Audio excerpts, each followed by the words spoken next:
So, I guess we'll start with you guys. You guys have questions you can ask? Brandon. I would love to hear from each of you actually, at just kind of a high-level overview, when you, like she kind of briefly touched on, what your approach is for each of you when you look at scoring a film, like kind of your process, maybe your workflow, maybe what's going on inside your head when you're trying to begin that cycle.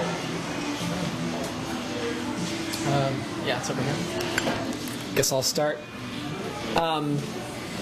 For me, you know, it really can vary. I think one of the things that I was going to say when H.Cherdon mentioned that we were going to be presenting today was that I think it's important for directors to realize that you don't have to wait until post to get your composer on board, and sometimes it's really, really nice if you can get them in pre-production. I've done that with Van on the movies that I talked about. He and I are good friends, and we actually had an opportunity to sort of workshop not just the film, but like the script.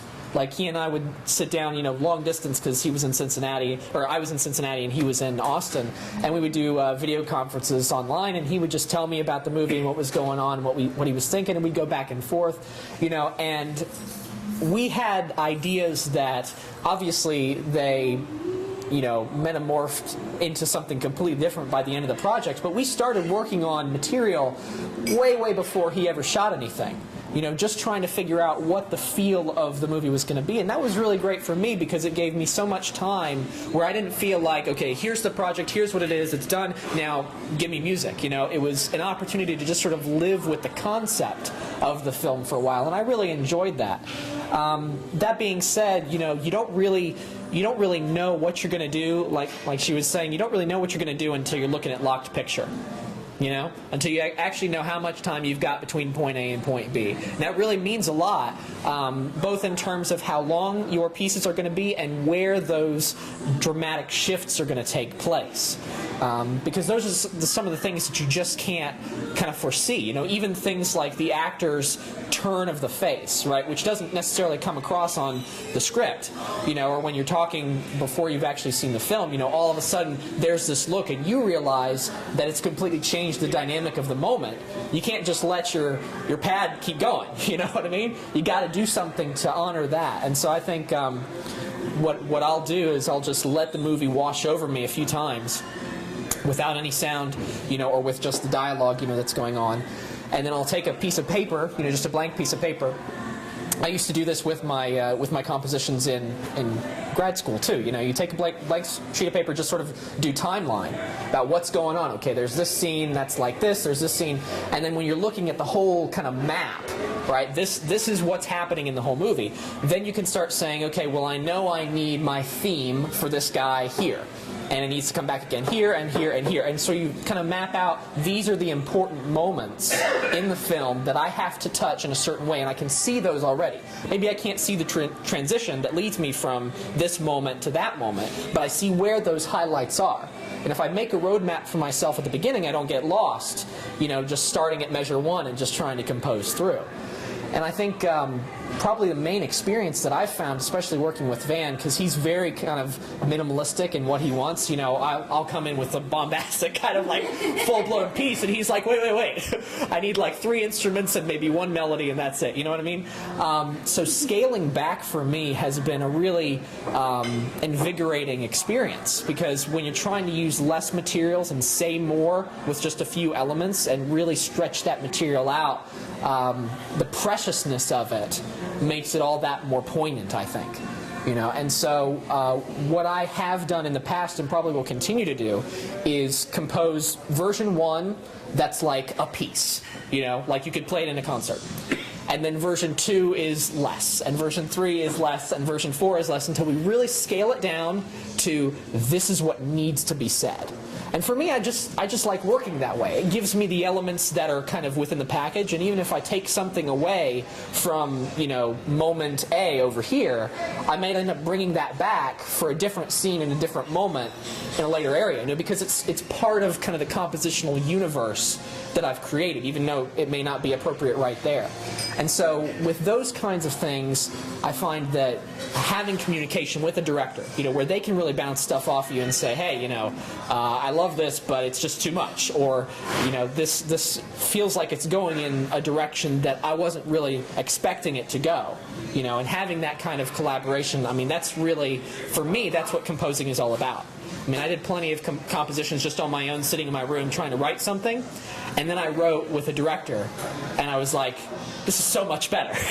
You know what I mean? Because it's something where what you're doing isn't just arbitrary, right? You're not just writing music that's just going to come one thing after the next, and it could be anything else happening in the next moment. It has a purpose to serve the film, to serve the vision of the director. And that purpose for me is kind of like a driving force that pushes me forward to compose the next thing. It's not just for me, it's to satisfy the need of the film. So. Very cool. Anybody else? You need a restating of the question? Yeah. What your process is? Well, I don't have quite as much experience from my experiences.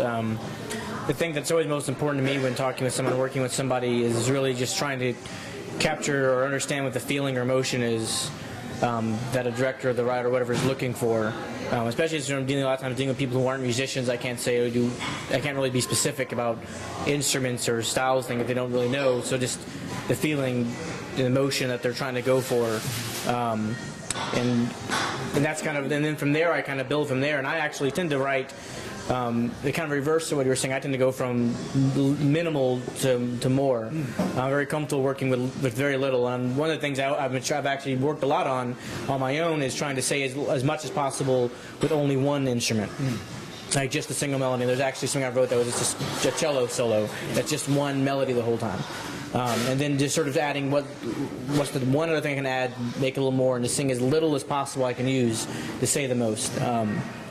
And that's kind of what I feel more comfortable with. But and then it's also, to me, easier to capture a simple emotion with just that one or a few little elements. So it's really just conveying just the pure emotion or mood, and then kind of just adding what's necessary just to take it to the next level for individual places, that kind of thing.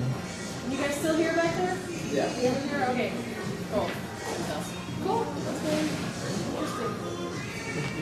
How about you, Lauren? Answer? Well, my process is to light candles, and it really is, though. I mean, I have to be mentally prepared to write, and I have to have the mood and the vibe set, and especially if I know that I have 8 hours or 12 hours in a day or 15 or whatever. Some days you might wake up and you go, gosh, I've got to write a bunch of music today, and I'm not feeling like it. So I've learned to write when I have to write, compose when I have to write, because I have a deadline and I've got a paycheck waiting. And it's important to me, because of all the touring experience and real practical application experience that I've had, it's important to me to get emotion to tape, and so I want my guitar line to bleed, I want my violin to say something, I want my electronica music to portray an emotion.